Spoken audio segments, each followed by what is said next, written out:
Kita akan masuk di chapter 2 static routing ya dari CCNA Routing and Switching Essential versi 6.0.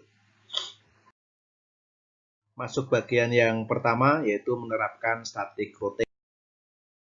Routing protokol berkaitan erat dengan cara sebuah router mempelajari remote network atau jaringan yang tidak terhubung secara langsung directly connected dengan router tersebut ya.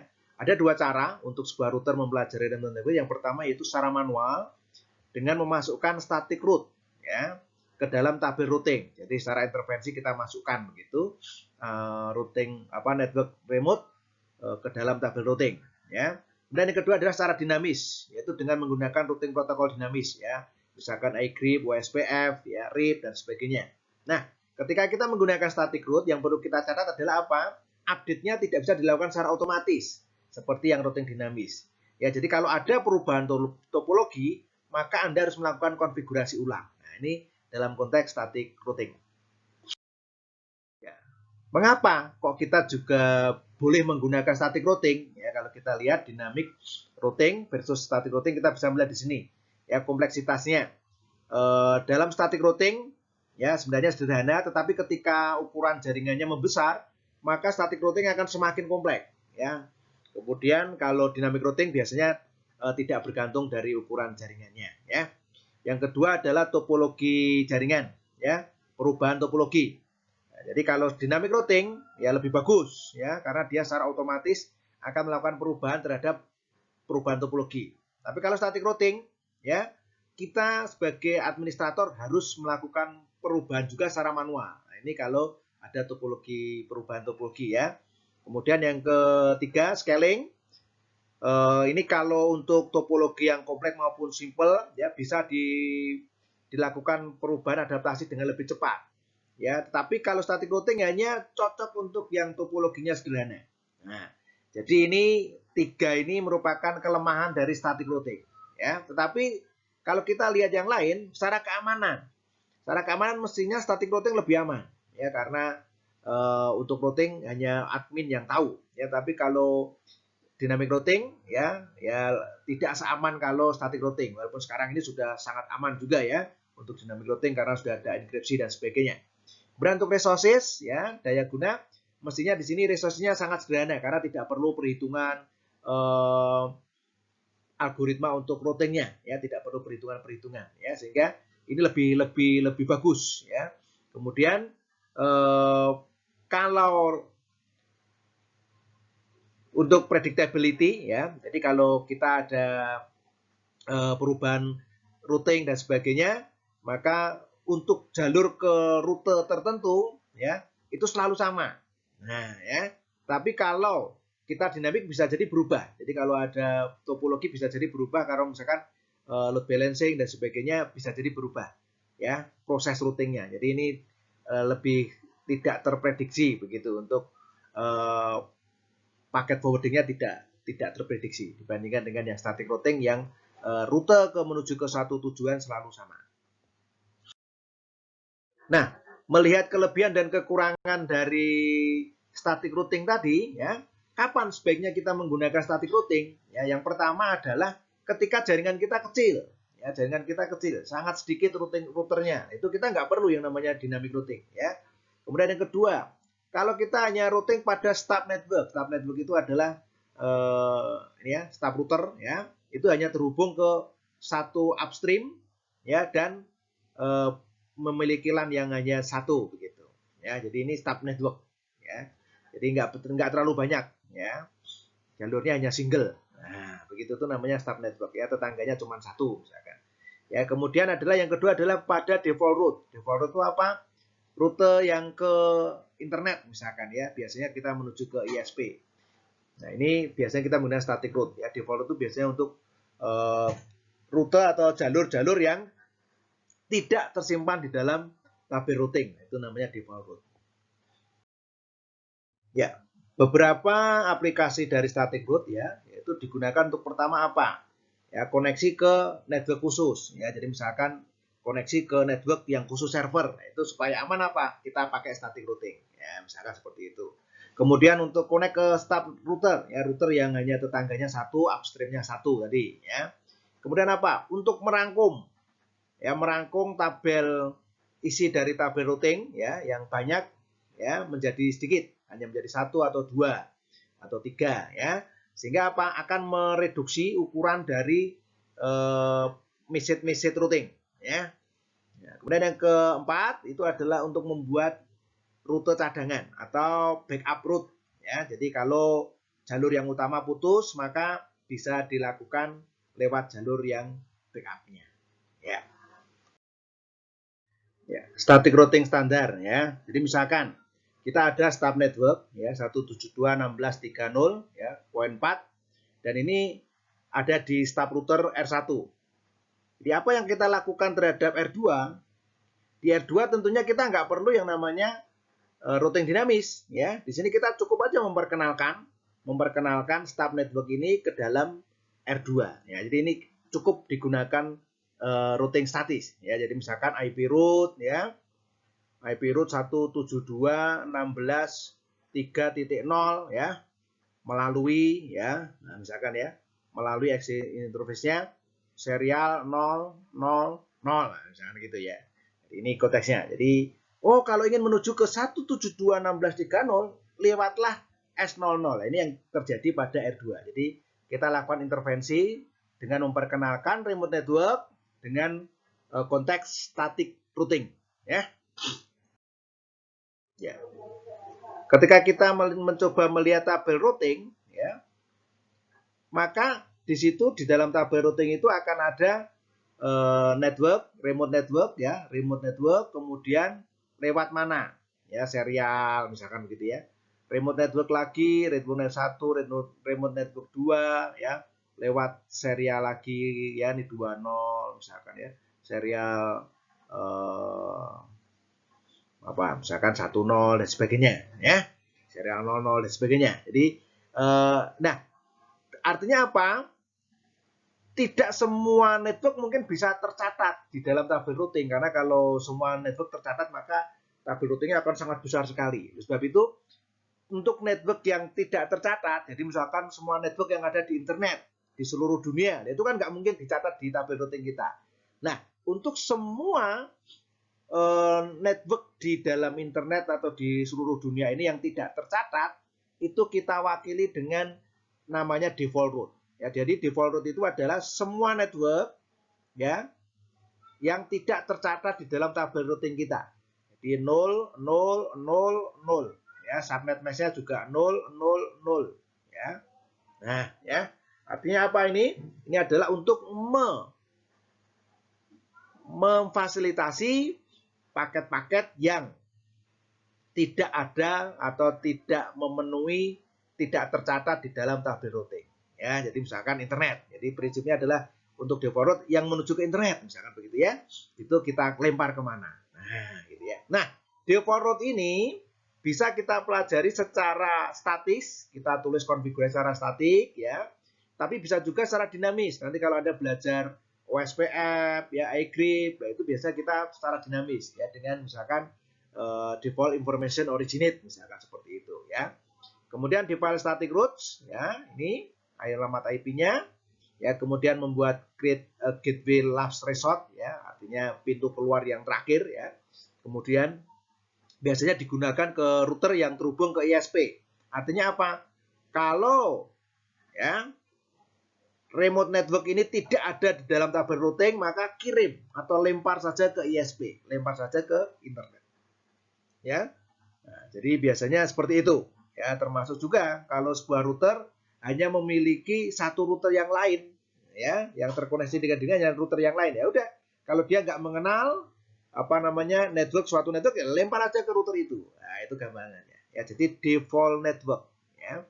Ini penting. Ini biasanya harus selalu ada nih dalam sebuah router, karena apa? Ini adalah gateway of last resort. Ya. Pintu keluar yang terakhir, ya.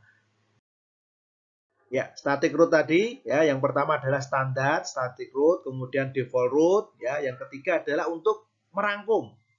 Ya, jadi misalkan di sini di dalam tabel routing kita ada 4 masukan misalkan, ya. 20.00, 21.00, 22.00, 23.00/16 semua. Nah, ini kan sebenarnya bisa kita rangkum. yaitu menjadi 172.20.00/14 ya, subnet ya.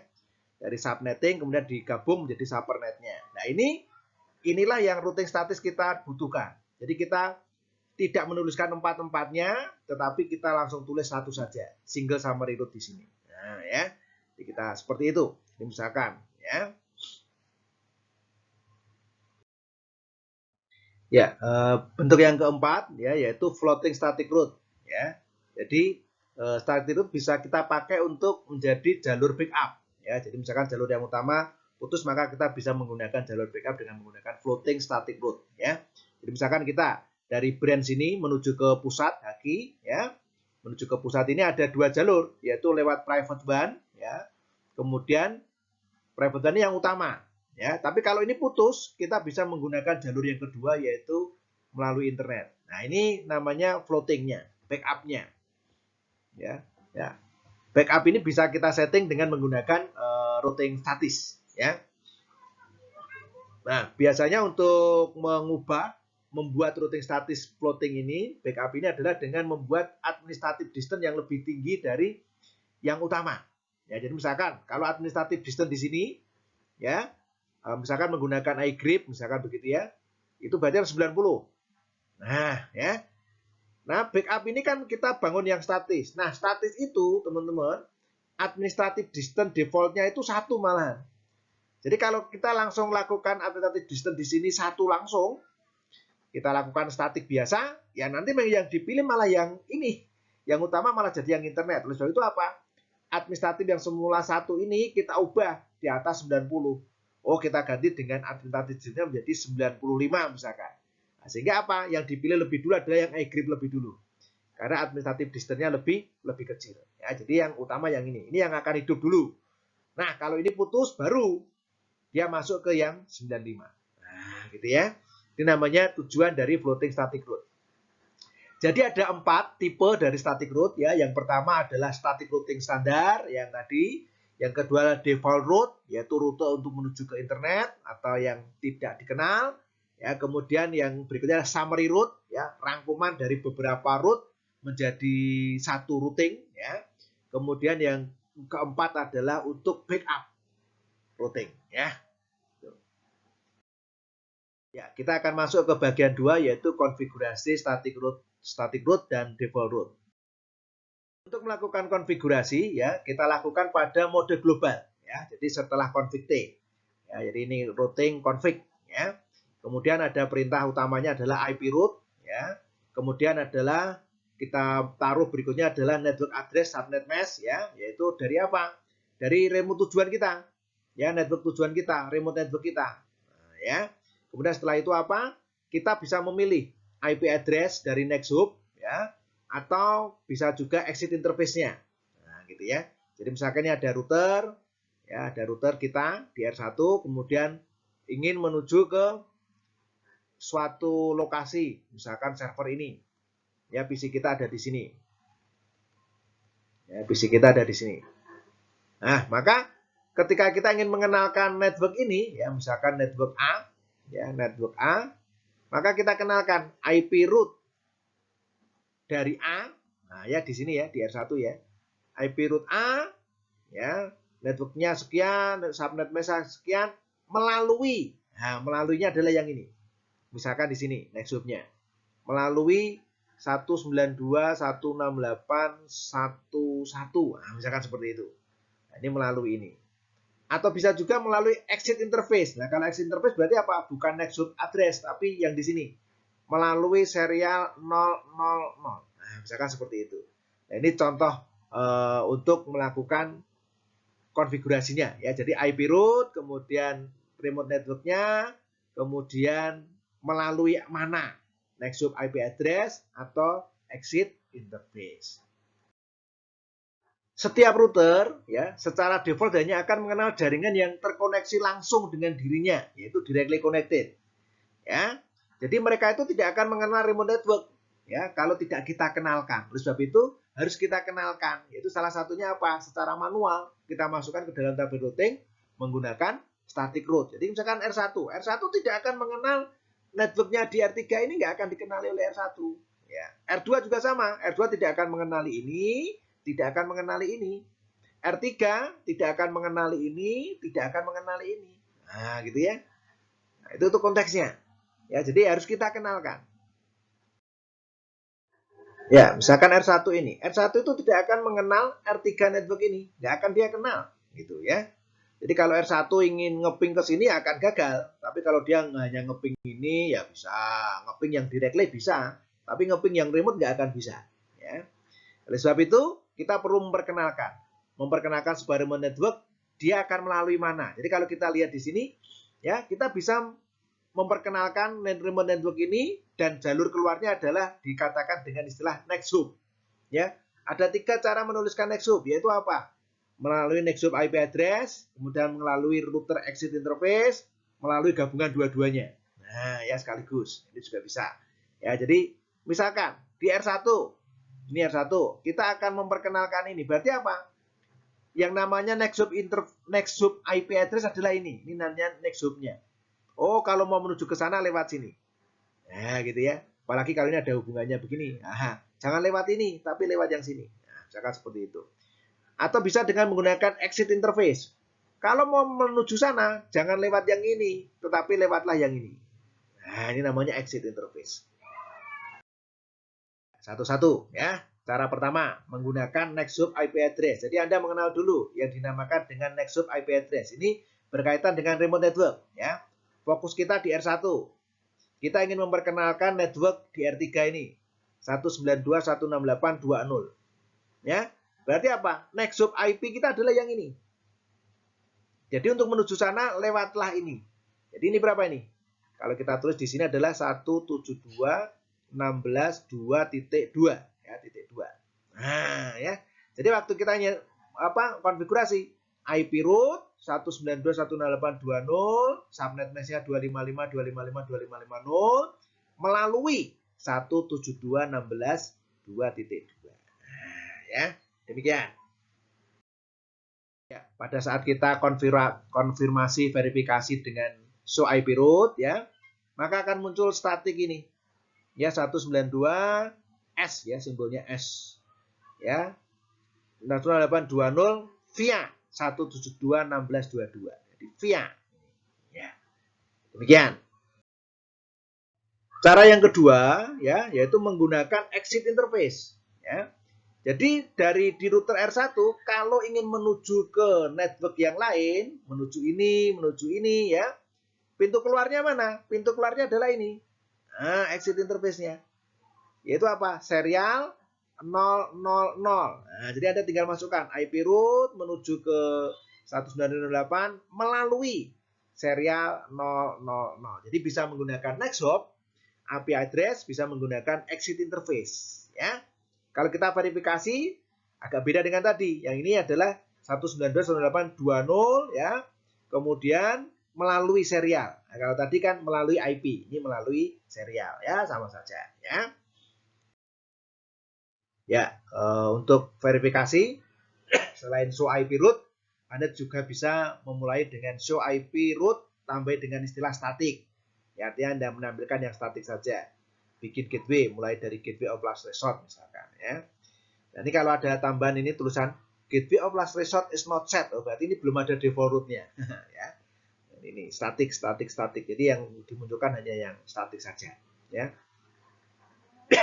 Atau Anda bisa juga show IP root menuju ke 192.168.2.1. Nanti akan dijawab melalui 172.16.2.2 ya. Atau show run dengan memunculkan bagian section IP root. Nah, ini juga akan kelihatan. Ya, ini verifikasinya. Cara yang ketiga itu adalah dengan menggabung dua-duanya, ya, yaitu menggunakan exit interface sekaligus next hop IP address-nya. Ini juga memungkinkan. Jadi ada 3. Ya, yang pertama hanya menggunakan next hop IP address, yang kedua menggunakan exit interface, yang ketiga bisa juga dua-duanya. Baik menggunakan exit interface digabung sekaligus next hop IP address. Ya. Ya. Konfigurasi untuk default static root ya. Default static root yang tadi yaitu terhubung ke ISP ya. Jadi akan digunakan apabila pilihan dalam jaringan tidak ada dalam tabel ya. Jadi ini perintahnya apa? Ini IP root ya 0000 seperti dengan tadi. Ya, exit interface-nya berapa? Contoh konfigurasi default root ya pada R1. Jadi kalau kita lihat R1 ini pintu keluarnya cuma satu, yaitu ya jalur yang ini. Ya, oleh sebab itu apa? Ya kita tinggal IP root 00000 menuju 172.16.222 melalui ini next sub IP address-nya. Pada saat kita melakukan verifikasi default static root ya, akan ada simbol S dan simbol bintang. Ya, jadi kalau statik biasa itu S, tapi kalau default root adalah S bintang. Nah, ya itu bedanya. Ya, di sini S bintang. S bintang berarti apa? 0000000. Nah, ya. S itu statik biasa, tapi kalau S bintang berarti default root. Nah, nanti pada saat praktikum teman-teman bisa mencoba ya paket tracer yang bisa Anda download dari cisco.netaket.com ya atau dari training KDWACID/DCNA2 ya, di-download, dicoba paket tracernya ya. Selamat mencoba. Ya, ini gambar yang ada di modul praktikum yang mungkin bisa Anda download, sudah Anda download kemarin ya. Bisa Anda coba ya. Jadi misalkan kita di R1. R1 remote-nya mana? Ini remote-nya ya. Remote network-nya, ini remote network-nya. Nah, ya. Ini remote network-nya. Nah, ya. Jadi ini remote network dari R1. Jadi Anda perkenalkan. Ini Anda kenalkan, ini Anda kenalkan ya. Ini Anda kenalkan, Anda kenalkan, Anda kenalkan sehingga akan bisa dikenali semua ya. Kemudian misalkan nanti dalam kasusnya ya, jalur utamanya lewat atas. Nah, ini jalur utamanya lewat atas. Maka backupnya lewat bawah. Ini backup. Ini backup. Floatingnya. Nah, misalkan seperti itu. Anda bisa coba-coba. Ya. Terus ini nanti diputus, dimatikan. Ini floatingnya hidup enggak? Nah, itu untuk praktikumnya seperti itu. Ya.